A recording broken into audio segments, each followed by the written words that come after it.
This is video 5 of 11. The last video 4, when we left off, I swerved there to miss some roadkill, and at the beginning of this one you can see me swerve back. So that's how even these videos are. We continue up Highway 63. On this video, I don't know exactly the spot I'm going to be looking. I told you that I had intended to go 63 to Sneedville, and the last time I was up through here, I knew 63 took a sharp turn to the right, but I couldn't remember a sharp turn to the left. And the last time I was on my GPS, so anyway, 63 took a sharp turn to the left, and we went straight, and rather than double back, I decided to just continue. And it's a state road that I got on off of 63, which came into Tazwell. So when we came into Tazwell, we got on US 25E toward Middlesboro, and we came to Harrogate, and on the other side of Harrogate we took the exit on the road to Jonesville, Virginia, and as soon as you take that exit you just make a sharp left, and that's the road that goes down into Cumberland Gap. I have other videos where I have gone through Cumberland Gap, but the thing that's different about this video compared to some of the others, I got a good video of the railroad that I was talking about on some of the other videos in this series. The video comes through Cumberland Gap and then goes through the mountain with a tunnel over into Middlesboro. And there happened to be a non-paved parking lot right by the side of the railroad. So I had my GoPro hooked to the windshield of the automobile, so I pulled it up as close as I could get. It was kind of dark back in there. That tunnel is right on a curve, but I think it'll be clear enough for you to see that tunnel at Cumberland Gap.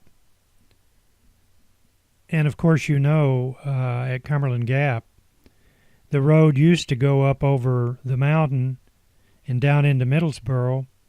It went by a place called Cudjoe's Cave.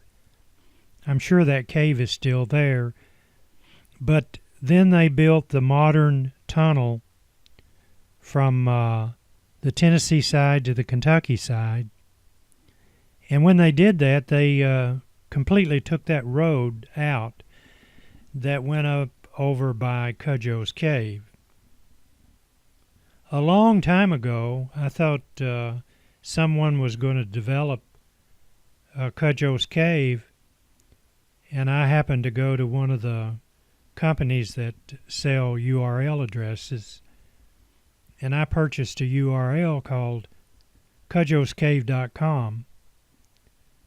But after a while, there was no use keeping the URL address, so I relinquished it. I didn't renew it. So if there's somebody out there that deals in that, you probably go in there and register that URL name as a .com, cudjoescave.com.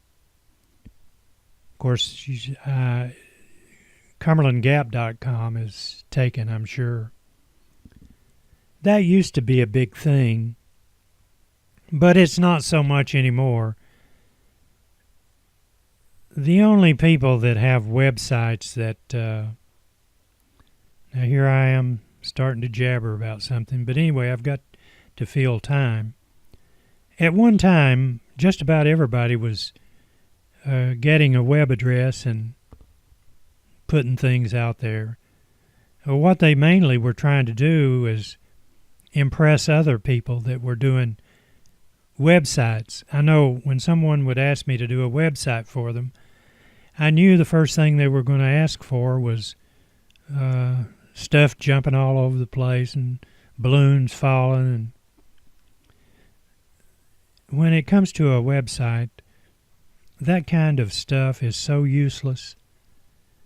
People that come into a website now, case in point, if you go into the Google browser, what do you see? Nothing but Google, with a bar across the top where you can put your bookmarks.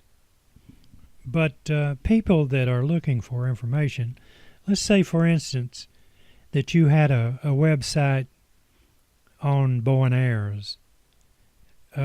When people come into your website, if you're manufacturing, and then I'm going to tell you something else about that after I tell you this. If they're going to buy one of your bow and arrows, they want to see the specs and stuff like that. They don't want to see a bunch of animals jumping around shooting arrows at each other. That's basically what I mean. But now, back then in those days when quite a few people were getting web addresses, you could go into a search engine and you could search, let's say for bow and arrows. I have a hard time saying that together. Bow and arrows.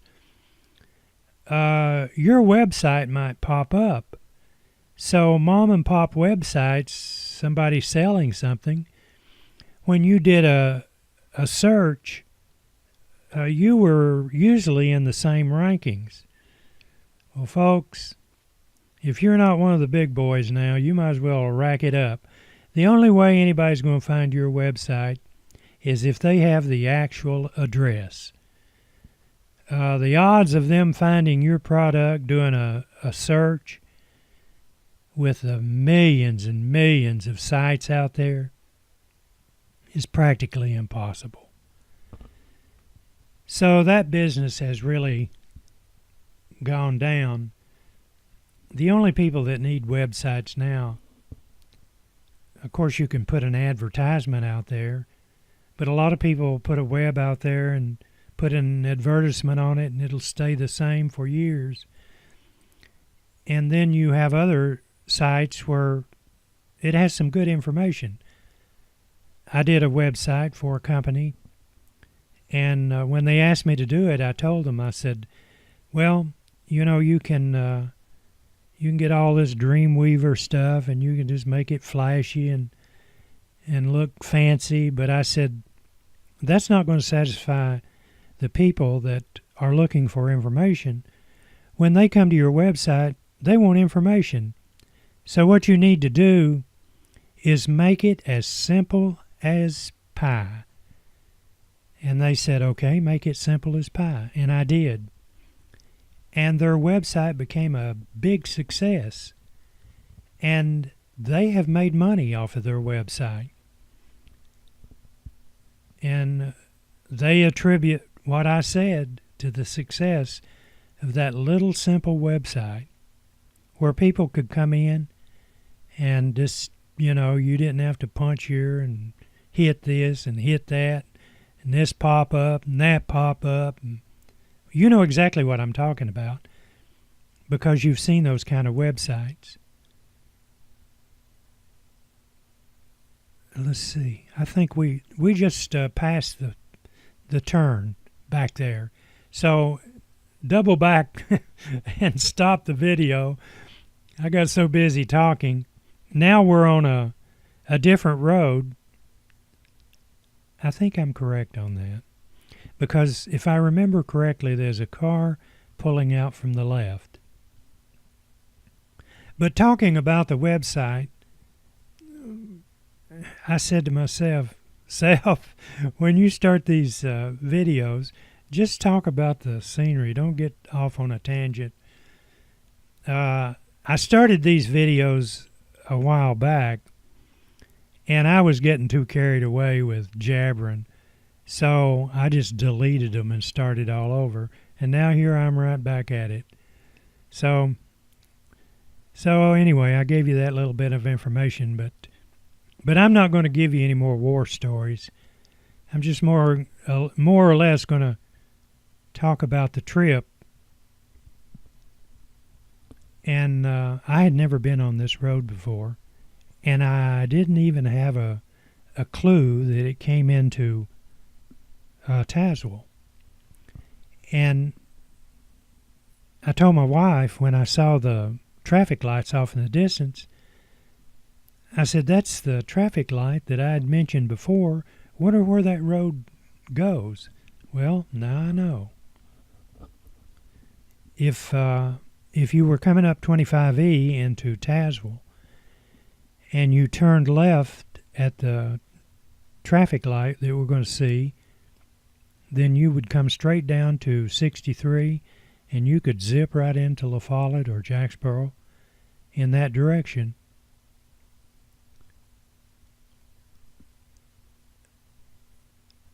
At times, I think I get my information wrong. I may say east when it's west.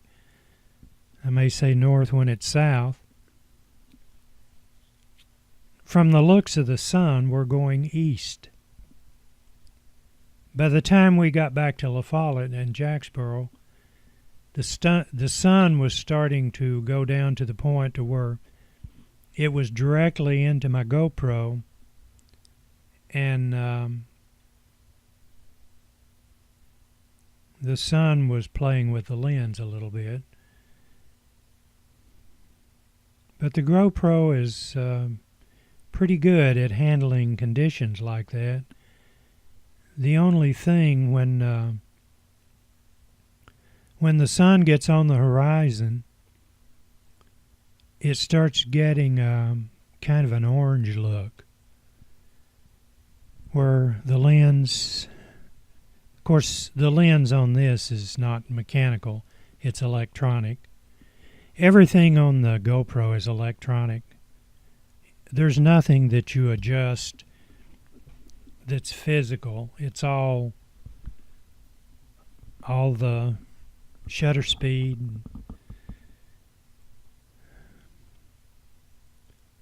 Like on the 1080, 1020, you've got several electronic settings that you can implement according to what you want to do, what you want to use it for. This thing even has high definition. You can even record at high definition. The problem with high definition, the GoPro will only do like 15 frames per second. So if you're using high definition and you're moving, you don't have the capabilities that you have when you're going at 60 frames per second. But if you're using a tripod, like if I was stationary on this shot and I was in high def, anyone that had or not high def, but 4K is what I'm trying to say, and someone had a 4K monitor, I mean, this would be like a portrait. But it doesn't work that great in motion like this. Or I haven't been able to get it to work. I haven't been satisfied with 4K. The only way I'm satisfied with 4K, if I have my camera stationary and there's not a lot of movement going on around it. So my default is usually on an automobile, I set it on wide lens. There is a super, 1080 super, or 1020 super. I always get that mixed up. It's 1080, it's 980 times 1980 times 1020. And I always want to say 1080 times 1920, which is incorrect. But I usually, and there is a wide setting on this GoPro, I usually do all of my road videos on the 1080p wide with 60 frames per second with the light sensor set. And with that light sensor set, if I happened to go into a shady area, it would compensate and allow a little more light in. But if you're going into the sun like it is now, it will also dim things out a little bit. But all in all, the GoPro does a tremendous job for what it was designed to do, especially stuff like this. The first time that I ever noticed a GoPro, a guy had one mounted to his helmet, and he was skiing somewhere. And when I saw it, I thought, you know, that's the thing to have to do road videos. Now you can, but you got to spend quite a few $1,000s.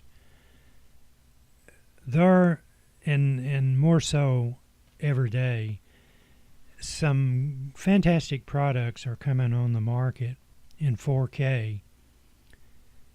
And most of those cameras, if you'll notice when we go by those telephone poles, they bend. It's because of the fisheye effect. But these cameras that I'm talking about that sell for several $1,000s, they are letter perfect in 4K. And I thought at one time I'd like to buy one, but I really don't have any use for one. The only way that I would need a camera like that is if I was doing humans or ball games, because the more expensive cameras in 4K, you can run those up to around 60 frames per second, which is plenty enough to do a football game or, you know, an action sport. Or even if you were going to do music videos. I would love to do music videos